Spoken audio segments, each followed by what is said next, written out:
Znaš koji bi dobar life hack volio naučiti? Kako otvoriti jebeni pistacio koji se ne da otvoriti? Mrzim ih je. Znaš ono kad dođeš u dućan i kupiš nešto i dođeš doma i skužiš da ima grešku, možeš vratiti to. Tak bi ja napravio s pistacijom.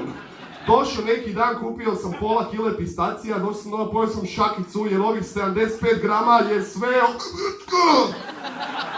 Nema šanse da ga otvoriš, je. Još gori su mi oni mali šupci od pistacija koji kao nije u potpunosti zatvoren, nego je malo otvoren. Kao malo, kao...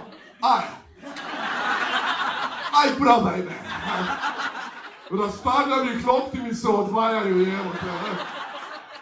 Znači, sad neko kaže, uzmi čekić, da, ali ja volim svoj pistacio ne u prahu, evo te. Ba me, ko je sad kreten? Pistacio moj,